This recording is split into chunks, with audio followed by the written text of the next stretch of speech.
Hi, and welcome to another episode of About the Authors TV. I'm your host, Jake Brown. In the new frontier of 21st century publishing, any author, entrepreneurially gifted along with being creatively so, can carve out their own niche, as dirty billionaire innovator Meghan Marsh did, selling a staggering 5 million books in under a decade over the course of a prolific catalog that has hit over 50 spots on the New York Times, Wall Street Journal, USA Today, and foreign best-selling lists, and generated over $10 million in revenue. Not bad for a corporate lawyer who decided in her mid-30s to give noveling a try, drawing from the real-life experience in both her character creations and business-minded approach to creating a market for her brand of contemporary romance, with Publishers Weekly recently spotlighting hers as an indie success story for Marsh's ravenous fans who followed Flashbang with the first book in her popular Beneath series over the course of Beneath the Mask, Beneath the Ink, Beneath the Chains, Beneath These Scars, Beneath the Lies, Beneath the Shadows, and Beneath the Truth. She sold over 1 million copies alone within her Dirty Billionaire franchise, starting with the original trilogy of Dirty Billionaire, Dirty Pleasures, and Dirty Together, and successful spin-offs with Dirty Girl and Dirty Love, Real Good Man and Real Good Love, Real Dirty and Real Sexy, and Black Sheep and White Knight. Hitting a magic formula with trilogies, Marsh continued to feed fan-to-man with the Ford series with Deal with the Devil, Lucky of the Devil, and Heart of the Devil. The Legends trilogy over the Fall of Legend, House of Scarlet, and The Fight for Forever. Her anti-hero collection proved another big hit with the Mount trilogy over Ruthless King, Defiant Queen, and Sinful Empire. The Savage trilogy with Savage Prince, Iron Princess, and Rogue Royalty. The Magnolia duet with Creole Kingpin and the Madam Temptress. The Sin trilogy with Richer Than Sin, Guilty as Sin, and Reveling in Sin. And her newly published A Creative Rebel's Guide to Writing Amazing Fiction, which gives fans and readers and writers in general a look inside the creation of a prolific catalog. Meghan, welcome. Thanks so much for being here. So first, starting at the beginning of your story, let's kick off at present day with A Creative Rebel's Guide to Writing Amazing Fiction. What inspired you to finally want to sit down and write your first nonfiction book? Um, you know, I took some time off starting in the end of 2019. I had written 39 books in about 7 years. And that's a lot. It can really tap into your creative well. And I needed a break, and I didn't know exactly when I was going to go back to writing fiction, or if or when. And part of it was I needed to make sure that really good books got written. And my readers kept saying the whole time that I wasn't releasing books, no one writes books like you. And we can't find anything that's anything like what you write. So part of me was like, well, I don't know if I'm going to write fiction again. I'm taking a break right now. And if there's an off chance I'm not going to write fiction again, I want to pass on everything I've learned for the last decade, all the ways that I made my books stand out and really sell.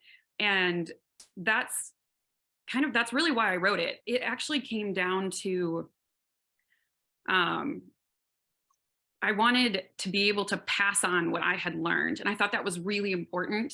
And I didn't want to just take that knowledge and walk away with it and forget it. Because when you're not in the trenches writing book after book after book, you get some distance from it, maybe recover a little bit from some PTSD. And you kind of start to realize, oh, I do know some things about this. And also in my real life, I have so many people ask me about, well, I have a book I want to write. I'm sure this happens to you all the time. I have a book I want to write. Like, what do I do? How do I write it? What are your suggestions? And I just thought it was the easiest way for me to pass on all of my knowledge and just put it in a book.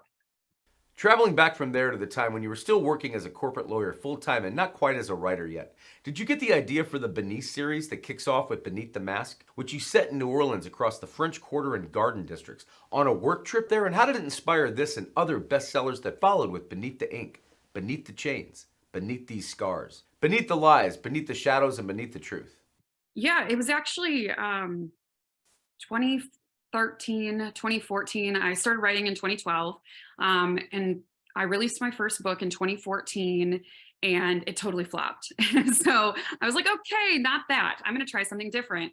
And I was a corporate lawyer at the time. I was practicing mergers and acquisitions.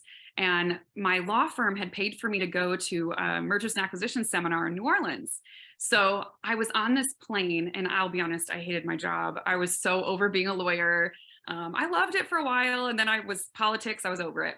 So I'm probably a fourth or fifth year lawyer. I'm heading to New Orleans for this conference. And I'm thinking about, gosh, what about a girl on a plane running away from her life? Because honestly, at the time, that's pretty much what I wanted to do. So I was thinking about this plot idea, and that just kind of came into my head, and I played with it for the whole flight. And I got to New Orleans and I ended up skipping basically the entire conference. Sorry, law firm. And I spent that entire long weekend walking around the French Quarter, just like soaking up the energy that's so uniquely New Orleans. And I was thinking about this girl and where she was living in the French Quarter, and it all became real. And I could see it, and I was walking through it, and it just, the world developed around me. So I wrote that first book, Beneath This Mask, and that was about the girl running away from her life. And it totally flopped too. And it was fine. I had told myself at that point, it was a huge moment in my creative life, because after that book flopped, I told myself, I don't care how many books it takes. I don't care how long I have to do this. I don't care how many books I have to write. I'm never going to give up. I'm going to keep going until someday this happens for me. And I was dead set. So I started writing another series, the Dirty Billionaire series. But then I also was going to write this follow-up book to Beneath This Mask, Beneath This Ink. And I was like, nobody wants this book. No one's really asked for it. But I love the story too much to not tell it. So I started writing it. I had to put it aside for a while. I was going through a divorce, which is really hard to write a romance novel during a divorce. So I worked on something else, and I came back to it. And I finished this book and I put it out, and I had zero expectations for it. I figured I'd end the series right after that. Nobody's probably going to care. My goals were to sell 100 books in one day, and I wanted to make the top 1,000 on Amazon. Those were my two goals. And I released it, and about a week after release, all of a sudden, like, something happened. It was like magic. And I went from selling in January of 2015, I sold 101 books total on Amazon. By the middle of February of 2015, I was selling 100 books an hour. It just took off. It went to the moon.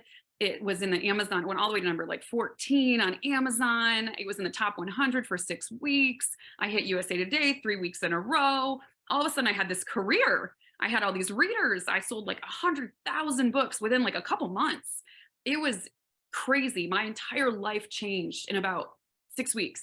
It only takes one book. And I say that to people all the time. It only takes one book, and you have no idea which book it's going to be that launches your career and gives you the life that you have only dreamed about. And that was Beneath This Ink for me. Your career continued to climb from there based off the success of your next New Orleans-based trilogy, the Mount series, starring mob boss Lachlan Mount and romantic interest Kira Kilgore over Ruthless King, Defiant Queen, and Sinful Empire. What first led you down into the darker side of the Big Easy? I really let everything grow organically. That's how I write. I had ideas when I first sat down to write the Beneath series. I was like, I'm going to write 3 books. It's going to be about, one's going to be about this character, one's going to be about this character, one's going to be about this character. And it never turned out that way. So I don't try to plan a lot in advance. I just kind of write. And once I finish the book, I kind of let my gut and my creative freedom take me where I need to go organically.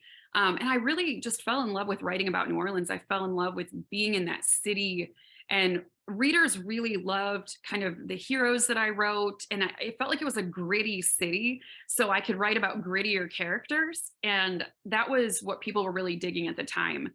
Like, they really wanted more alpha heroes. They wanted stronger men. And it just felt like the perfect place to set these things. I had tattoo shops and pawn shops. And then I branched into the Mount trilogy, which was my second series that really launched my career even bigger. It was my first New York Times bestseller, my first Wall Street Journal #1. Like, that series really put me on the map in an even bigger way.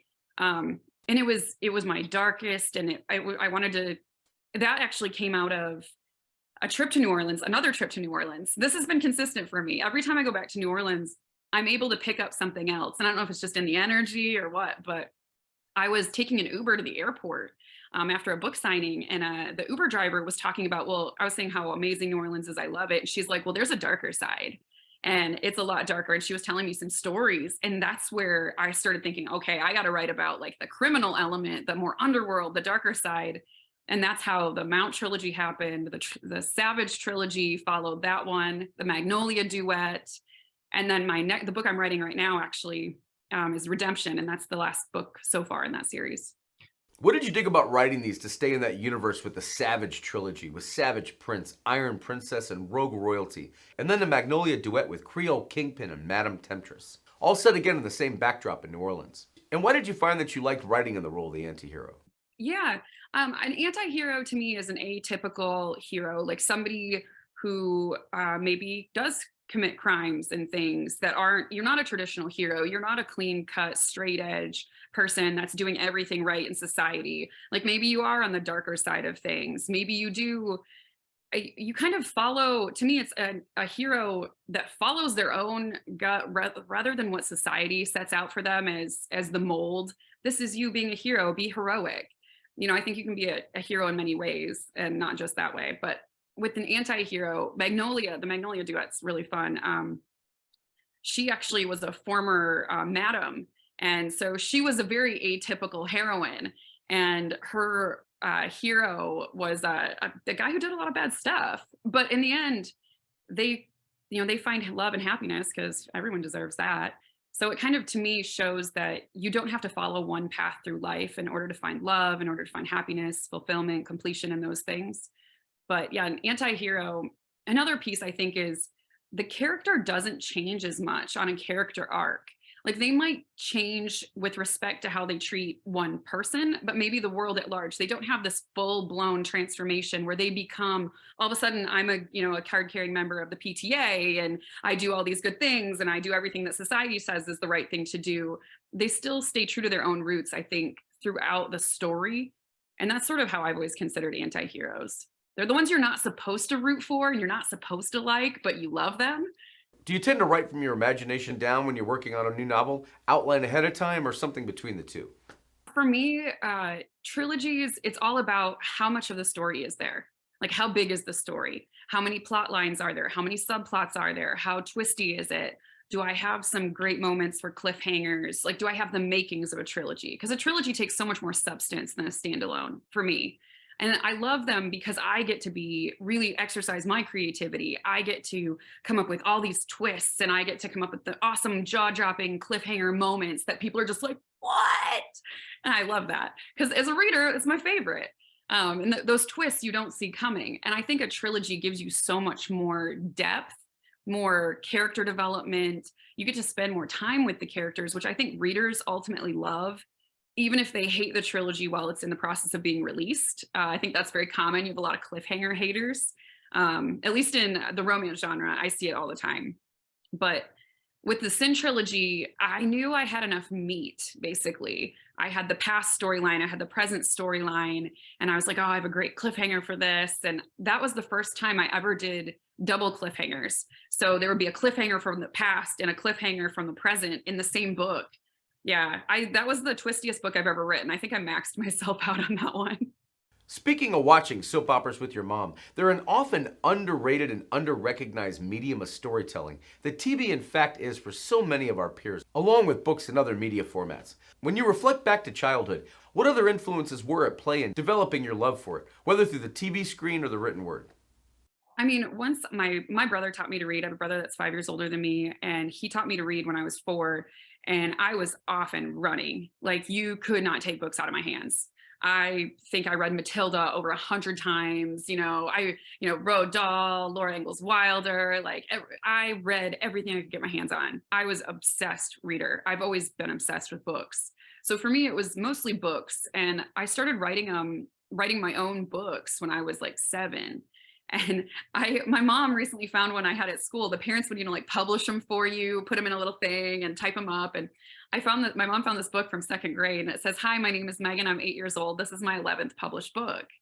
And I was like, wow, I guess I got started early. So I was obsessed with stories. I was obsessed with books. It didn't matter to me. It was always about the story. And I loved movies too. I would watch movies over and over. I'd finish it and I'd go right back to the beginning and start it over again. And I became a serial rereader and rewatcher. So of my favorite stories, I would devour them. Like I said, Matilda, I probably read that over 100 times because I just loved it. And I always, when I became an author for real, not at 8 years old, I wanted from the very beginning to write books that had characters like they were your best friends that you wanted to go back and read over and over and over again. So I've always said, I don't write for the readers, I write for the rereaders because those are my people. That's what I do. But I think that started in childhood. But my parents they were awesome. So they let me buy a lot of books. I would even spend, like my lunch money on books, and I would get a little bit in trouble. But I think they were like, well, could be worse.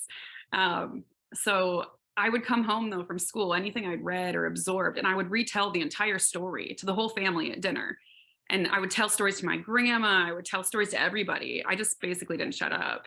So I think it worked out well to write them down instead. Your family must have been extremely proud years later to see you become a best-selling author, and on your own at that. Extremely proud. My dad passed away about a year before, so he never got to see any of my books in print. But ultimately, it was losing him that really got me to chase my dream. I realized, life is pretty short. Tomorrow's not guaranteed. If I want to do this, I need to do it. So, but my family was extremely proud. My brothers tell me all the time how proud they are. My mom is just like, my mom's like, got you some more readers this week. She's like, gotcha. It's like, she's always telling people about my books. And my husband is he's like my biggest hype man. So when I started writing romance, I was a full-time corporate lawyer at a big fancy law firm. So that's why I used a pen name, because I didn't want someone Googling my legal name. I was out networking in the community. So I started to live a double life. I didn't tell them at the law firm that I was writing, even though it was against the anti-moonlighting policy. Like, I broke the rules. And then I left the firm and went in-house at a Fortune 50, and I told nobody what I was doing. Like, I didn't tell anyone. I lived a double life. I was so secretive. And we moved around when I quit being a lawyer, because, my books took off. I had a job all of a sudden. I could jump. We moved to Belize, and then my husband would tell everybody what I did. And I'm like, oh my God, why do you have to tell everyone what I do? What do you have to tell everyone my pen name? Like, what are you doing? And he's like, my wife is a freaking rock star. I want everyone to know how amazing you are. And I was like, well, okay, well, I can't really argue with that.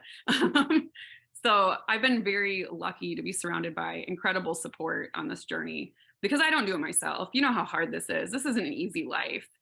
Just to live life as a creative takes so much out of you. Without a good support system, I couldn't do this. Yours is indeed a story of determination of the kind dreams do take to come true, for sure. And great inspiration can come out of such moments, as your dirty billionaire concept was born out of that. And as Publishers Weekly has reported, that your characters bring the real spice to your storytelling and are the ingredient that lies at the heart of any great romance. When in that spirit did you first meet series star Creighton Karras? And how did you draw on your own corporate background to create the high-flying creative world that he travels in? So I really have a lot to thank for my year that I spent working at a Fortune 50. I did multi-billion-dollar deals with them as a mergers and acquisitions attorney. So I was flying back and forth to Manhattan, to Teterboro on the private jet, I was flying in private jets. I'm getting picked up on the tarmac. I was living that kind of life, granted, as an attorney, that would get to see the finest conference rooms of Manhattan for 18 hours a day. But I was working with investment bankers who are all assholes, in my opinion. And so I got to be around that kind of person, that kind of cutthroat business person, take no prisoners. That's the environment I worked in. So, I once had this investment banker buy me tickets to a show. I'm like, are you trying to make me your next mistress? This is not going to happen. So that stuff actually happened to me. So after I quit working at the Fortune 50, I actually it was before that. I had 6 weeks off between my law firm and Fortune 50, and I ended up getting divorced and or filing for divorce. So Creighton Karras came into my head after I flew to the Dominican and spent 8 days drunk on a beach. Like, I can't make the story any better. That's literally what happened. So I'm there. I don't know why I brought my laptop and felt like I needed to write, but I think I was drunk on Coco Loco in the Dominican. And all of a sudden I heard this voice in my head, and it was so insistent, and it was his voice, and it was the original synopsis for the book. And I'm clairaudient. So I hear these voices, I hear the words, and I type them out. And so a lot of times I'm just the channel for what's coming through. And that was one of those characters that walked into my head completely fully formed. He existed exactly the way he did, and all I did was give him life on the pages. He was a total asshole. He was just alpha. He was demanding. And I think in where I was in my life, maybe not too enamored with men as a as a gender, I was like, fine, let's write about an asshole. This is what everyone wants. And man, that book is like literary crack. People love that book. That trilogy, the read through is insane. It blows my mind. I'm like, those were my first cliffhangers. They weren't even as good as I can do them now. I was cutting my teeth and learning, but people love that story because he was a jerk, and he was probably like a lot of real people out there. When you look out over this million-selling series, beginning with the original trilogy contained within Dirty Billionaire, Dirty Pleasures, and Dirty Together, and then as its success expanded with the Dirty Girl duet with Dirty Girl and Dirty Love, the Real Good duet with Real Good Man and Real Good Love, the Real Dirty duet with Real Dirty and Real Sexy, and the Dirty Mafia duet with Black Sheep and White Knight. Did you come in time to find you in any favorite heroines over the broader series? Yeah, I let everything grow organically. I don't really force stuff that's going to happen. I just kind of hooked on it. The heroines for me drive the story though, even more than the heroes. Well, Creighton Caris was a very demanding hero and character, and very insistent. Like, you need to write more. You need to write this faster. I need to get my story out, kind of thing. But the heroines, because I probably obviously identify with them more, I live the book as I'm writing it through the heroine. And then the heroes kind of just, in that case, he just did what he did.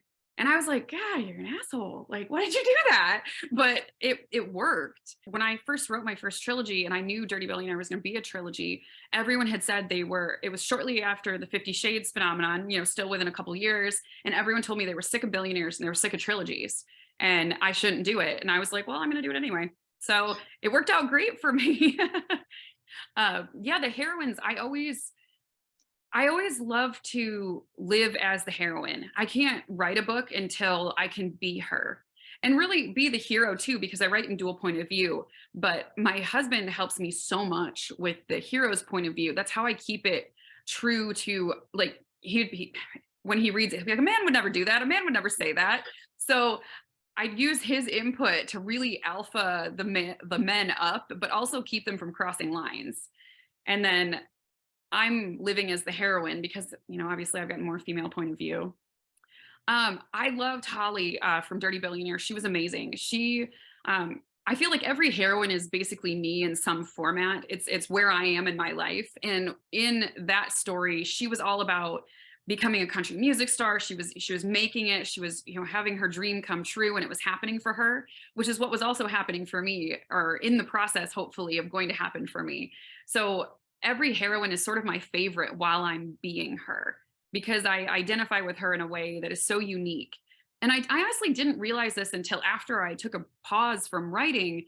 I went back and I looked at my books. I'm like, okay, that was what I wanted to do then. That's what I wanted to do then. And I can kind of follow my evolution as a person through the heroines of my novels. It's kind of funny, actually.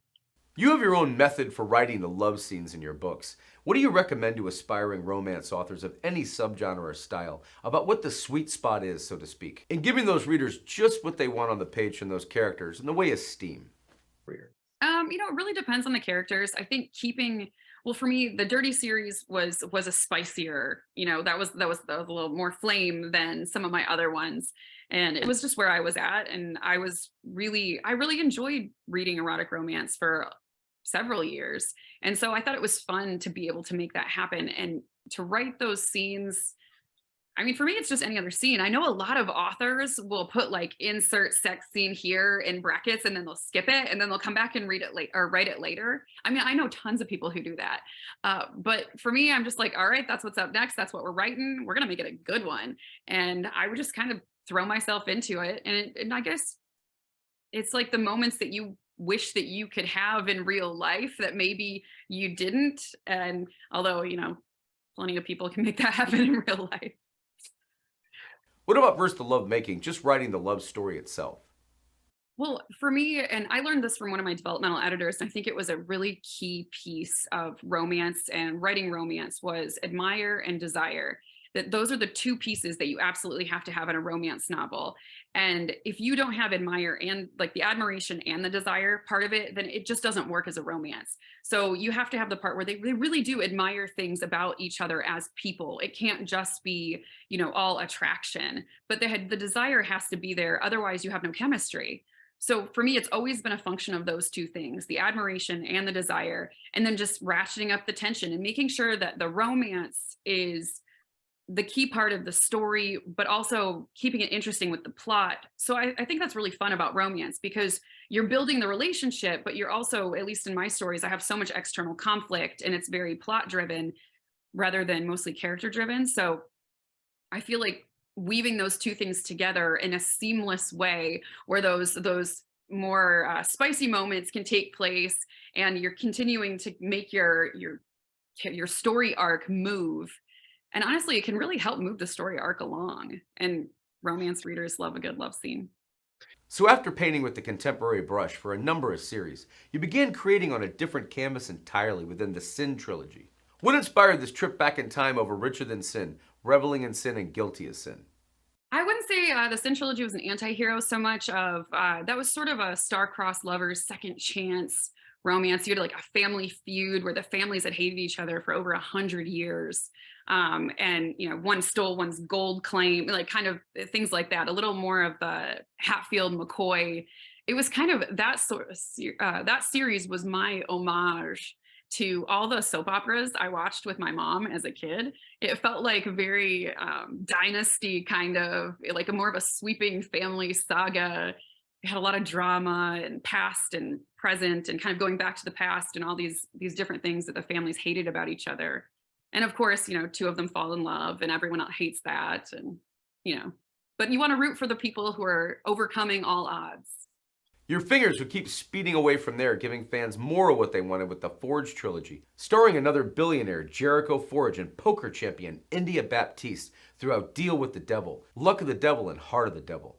And then with the Legends trilogy over the course of the Fall of Legend, House of Scarlet, and the Fight for Forever.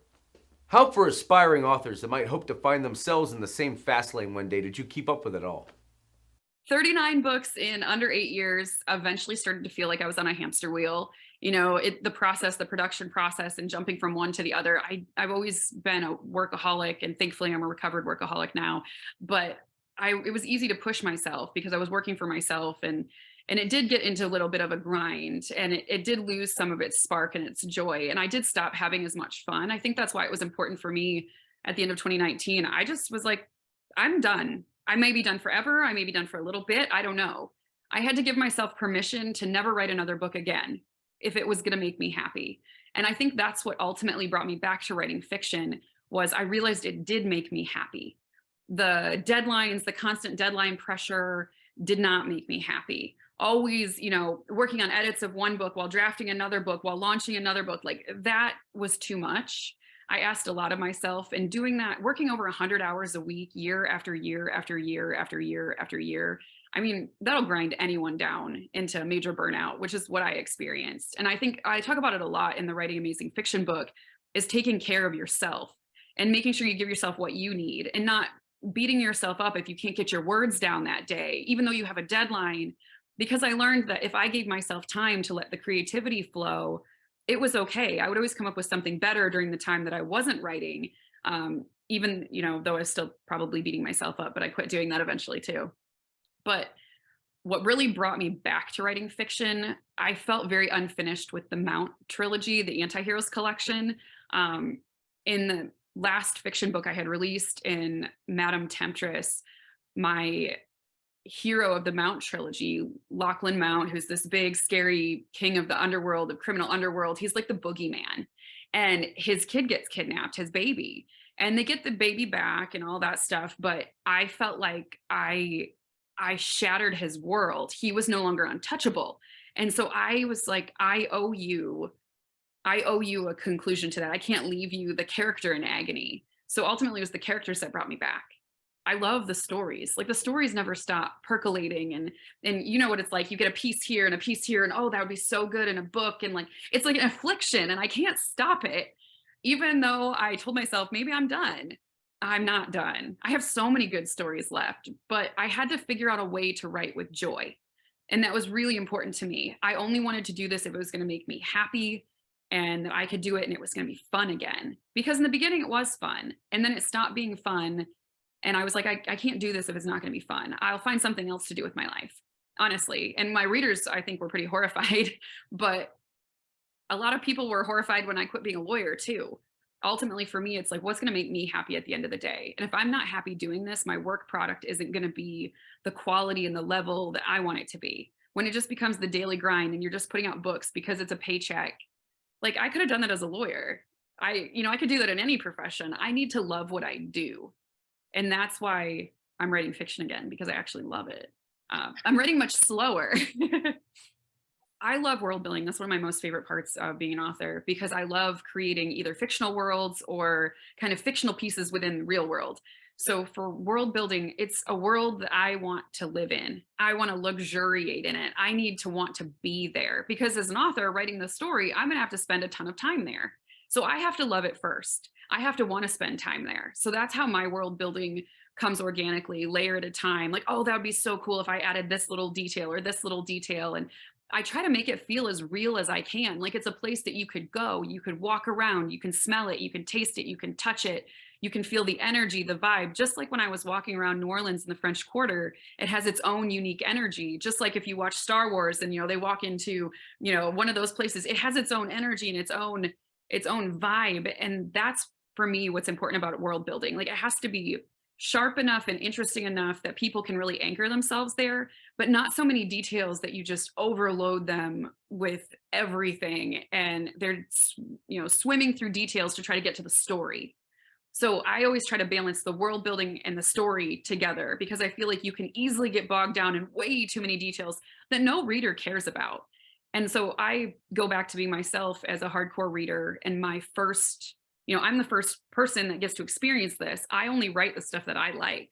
And if it's stuff that I don't like, I'm not going to write it.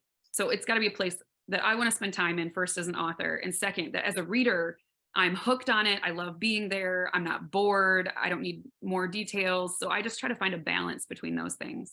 If I have to fight through the descriptions to get to the story that I'm craving, because at the heart of it, I'm in it for the story. And as a hardcore reader, since I was a little kid, I'm in it for the story. I want a story that is memorable, that I'm going to take with me, that I'm not going to forget tomorrow after I've already closed the book. I want something that's going to last.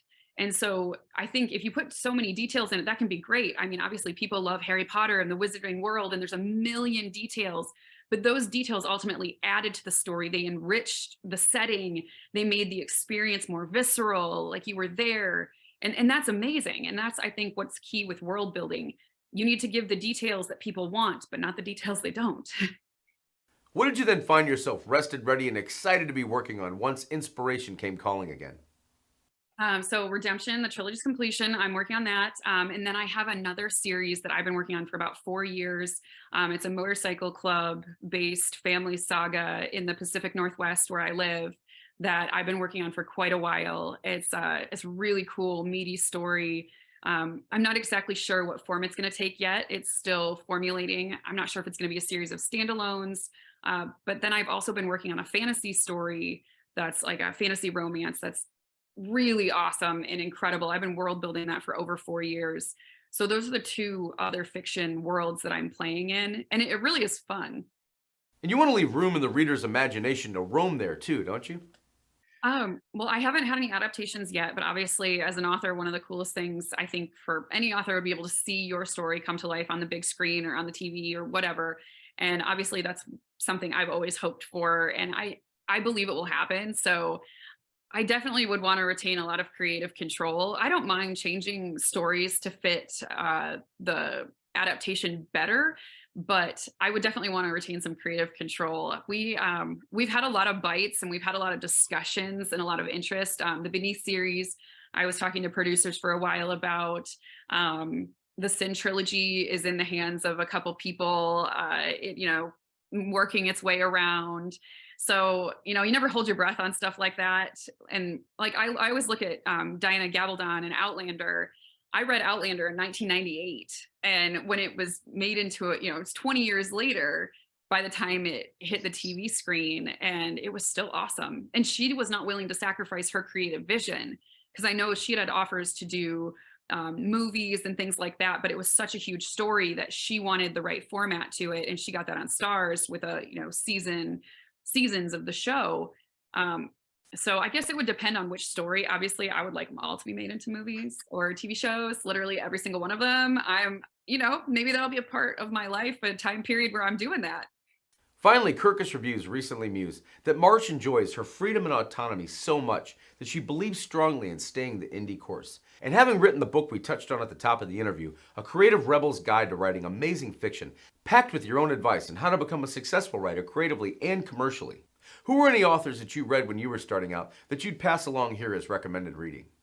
I Some of my favorite books that really changed my life for authors. So I reached out to authors that I respected who were very successful. That was probably the first thing I did. There was one author, her name was Jacinda Wilder. She lives in Michigan, and I was like, "Hey, I'm from Michigan. You live in Michigan. Maybe you could help a girl out. Give me some advice." And she sent me back a message that said, "Read this book," and there was a link. And I was like, "Well, I'm going to read that book." And it was called The Naked Truth About Self-Publishing. And that book changed my life. I was reading it on that plane ride to New Orleans when I came up with that book idea. I was reading this book and it was talking about all these authors how they did it, how they were actually making money at it, how it blew their expectations out of the water. And it really set a vision for me of what I could actually accomplish. It made it very within reach. So I always tell people, read The Naked Truth About Self-Publishing if you're writing a book, because you need to know what's out there other than just traditional publishing. Self-publishing is a really unique avenue. I love it. I have a business degree and a law degree, and I'm a creative, but I love the business side of books too. So I think that's really important. And two other books that I love that changed my life as an author that I always tell people to read: Goal, Motivation, and Conflict by Deborah Dixon. It is amazing. It's why my books are good. That plus Techniques of the Selling Writer by Dwight V. Swain. It's a book from like 1965, and it's timeless. It's all about ratcheting up the tension and really, hooking your reader and keeping them hooked and never letting them go. And for me, that's the most important part of being an author. I hook you on the first page. I'm not letting you go until the end. Because if I let you go, you might set down the book, you might forget about it, you might not finish it. If you don't finish the book, you're not buying the next one. Meghan, it's been illuminating talking today. Thank you so much for taking out time to be on About the Authors TV. Bye.